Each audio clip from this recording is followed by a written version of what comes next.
I've spent years of my life trying to build the perfect desk setup. And over the years, I've learned that one of the most important parts of any setup is focus.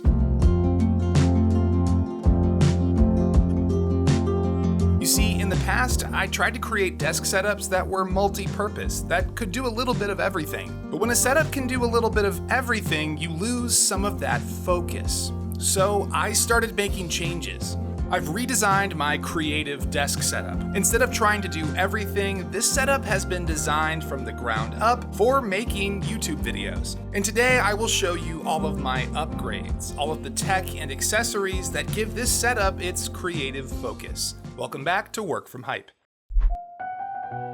Last summer, I posted a video about my dream creative setup, and today I need to set the record straight. My friends, the dream is a lie. And eventually I realized my dream setup wasn't optimized for the work I was doing there. The first big change was to my monitor layout. Last year I had my 43-inch OLED TV at this desk, and I realized that display was better for consuming content rather than creating it. So I moved the OLED to the opposite side of my office where it gets used for PC gaming and watching videos. Back at the creative desk, I installed my good old 49-inch ultra-wide by Samsung. It's funny, this monitor is marketed to gamers, but I always thought it was better at productivity than gaming. Specifically, I like it for editing videos. Video timelines are a horizontal workspace. You work from left to right, so having a super wide display like this allows me to see more of my timeline at once. However, I'm not a huge fan of how narrow these 49-inch ultra-wide displays are, and I wanted to add a second monitor to give me a bit more vertical space. And that's when I discovered this unique display. This is a 14-inch 4K resolution ultra-wide display from a brand called Widescreen, and it's the perfect accessory display for this setup. It's connected to my Mac with a single USB-C cable, and I've placed it under my main monitor, which allows me to pin windows that I need, but I don't want taking up space on my main display when I'm working on a video. But it's not perfect.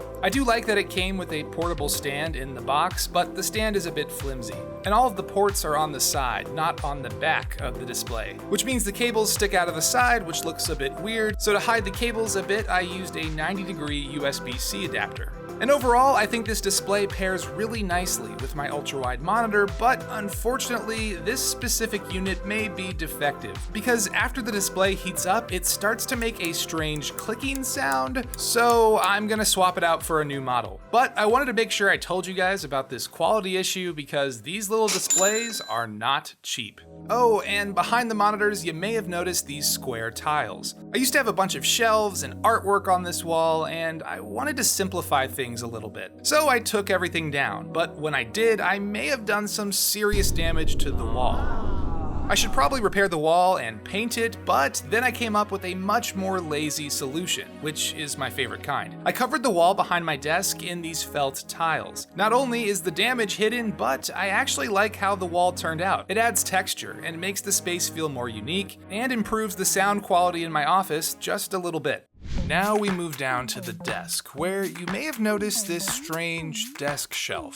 This shelf solved another problem I had with the Samsung Ultrawide. This monitor is so heavy that all of my monitor arms would sag over time, and so I'm using the stand that it came with. But the stand is just huge and ugly, and this random block of wood below the shelf is just there to raise the height of the monitor stand. But this combination of the shelf and a random piece of wood turned out really nice, because not only is the stand hidden, but the shelf creates the perfect spot for my secondary display. And below the shelf, I have two slots for some important desk gadgets. In the slot on the right side is my favorite new USB hub. This is the LX Power Console, and this desk gadget does two important things. First, it's a USB hub, which adds 4 additional USB ports to my Mac Studio. And second, it's also a power controller for my accessories. There are 6 additional USB ports on the back of this hub that do nothing but provide power. And so, on the front of the device, there are 6 physical switches for turning these accessories on or off. For example, I've connected my tab task light to the power console, and when I want to turn it off, I can just flip a switch. There's also an OLED display on the front of the console that tells you how much power your accessories are currently drawing. As many of you know, I'm a huge fan of adding physical controls to my desk setup, and the power console has been a solid addition to the setup. In the slot on the left side of the shelf is my current audio interface, the AudioBox Go. What I love about this little box is that all of the cables are routed through the back of the unit. So I have access to all of the controls I need up front, but the cable management is super clean.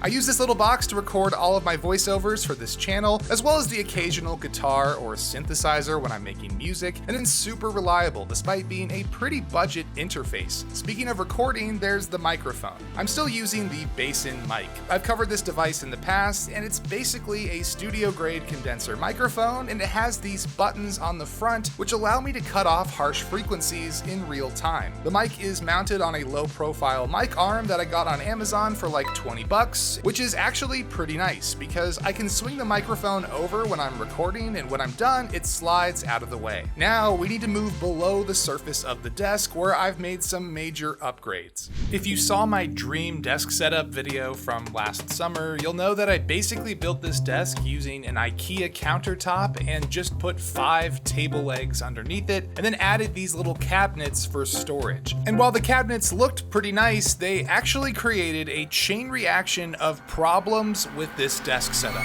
It turns out those cabinets were designed to be in a bathroom or a hallway and not under a desk, which made the height of the desk a little too tall. To solve this problem, I needed to make my chair taller. So I replaced the cylinder in my desk chair with one from a drafting chair. If you don't know what a drafting chair is, it's basically an office chair but at bar stool height, and they're used at specialized drafting desks. Now technically this worked. My chair was taller, but it worked a little too well, and yeah, this chair is ridiculous.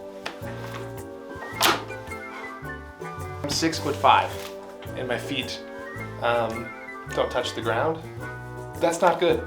So my dream desk setup was stuck at this awkward height, and the chair was sketchy to say the least. I needed to fix the height of my desk and replace this sketchy chair. So when the team at Flexispot reached out and asked if I was working on any videos that they could be a part of, I told them I was in desperate need for a standing desk frame, and they were kind enough to send me their E6 standing desk. First, I needed to take apart my old desk, and then I started assembling the standing desk frame, which was a very simple process. I just connected the legs and screwed the frame into my desktop, and I was good to go. One of the reasons why I went with this frame from Flexispot is because my desk is heavy. My desktop is actually a kitchen countertop from IKEA, and my speakers and monitor are huge and very heavy. I needed something strong to raise this setup up and down, and the E6 by Flexispot is more than up to the task. I even hopped my 6'5" self up on the desk, and I was feeling pretty comfy. I've owned standing desks in the past that tend to wobble when they're extended to full height, but the E6 is rock solid. So thank you to the team at Flexispot for sending me this desk frame, and now that my desk is at a standard height, I was able to get rid of my sketchy chair and replace it with the office chair I've always wanted. This is the Embody by Herman Miller. 3 years ago, when I started this channel, Herman Miller was one of those brands that I dreamed of working with someday, and it finally happened. I know it's just a chair, but it's the nicest chair I've ever owned. It's super adjustable, and it keeps my back supported all day long. And I know chairs like this are expensive, and it's a huge privilege to receive one like I did, so all I'm gonna say is if you're upgrading your desk setup, whatever your chair budget is, double it. You will not regret it. I'm gonna finish this setup tour with a breakdown of my peripherals and accessories. My main mouse has not changed. This is the MX Master 3S in white, and longtime viewers of this channel will know that I've been testing mice for years to see if there's anything better out there than the MX series for productivity, and I've yet to find a better option. I did add a second mouse. Well, technically it's a touchpad. This is an Apple Magic trackpad, and I keep it on the left side of my keyboard, which gives me access to gesture controls. macOS has some really useful gestures built in that you can't do with a traditional mouse. It's also nice for swiping and scrolling around a video timeline when I'm editing. The touchpad is mounted in a stand that I 3D printed. Not to go too deep into 3D printing nerd territory, but this stand was made with wood PLA. This is a material that you can print like regular plastic, but it looks more natural, a bit more like a piece of carved wood, and I think it looks really nice on the desk. And finally, in between the mouse and the touchpad is my newest keyboard from LemoKey. This is a super precise magnetic switch keyboard, which means it's great for gaming, even though I don't do much gaming on my Mac. However, I'm using it in this setup because I really like the feel of this keyboard. The typing experience is super smooth and accurate, and I like the sound of the key switches. The off-white color scheme looks great, and the accent lighting on the back adds a bit of a premium touch without going full RGB gamer mode. Oh, and I almost forgot my speakers. And you may have noticed there are actually 2 sets of speakers at this desk. My main speakers that I use every day are the Kanto YU6 desktop speakers, and I still think they sound really good. And they're really easy to use. They have a built-in amplifier, so all you need to do is connect them to your computer and you're set. I used to have them mounted on the wall, and I really liked how clean that looked, but because this is now a standing desk, I picked up a pair of desktop speaker mounts, and now the speakers move up and down with the desk. As for that second set of speakers under the desk, well, I saved them for the end of this video because they aren't exactly part of my video editing setup. But I figured you guys would see them during the tour, so I may as well explain what they're doing down there. These are actually PA speakers that I use for live music. These are the type of speakers that you'd see at like a wedding reception or a small concert. They really have no business being in a home office, but sometimes being loud is fun. And to be clear, these speakers are not connected to my computer in any way. They're actually connected to a mixing board that I keep just to the left of my desk. So when I want to play my guitar, or I have a friend over to play cover songs and relive the good old days, we plug into the mixer and the PA speakers fill the room with noise. And that is my creative desk setup for 2025, the space where I create these YouTube videos and focus on making things that excite me. I am extremely grateful to everyone who watches my videos and supports this channel. Without you, none of this would be possible. So, as always, my name is Nick Mo. Thanks for watching Work from Hype, and I will catch you guys in the next one.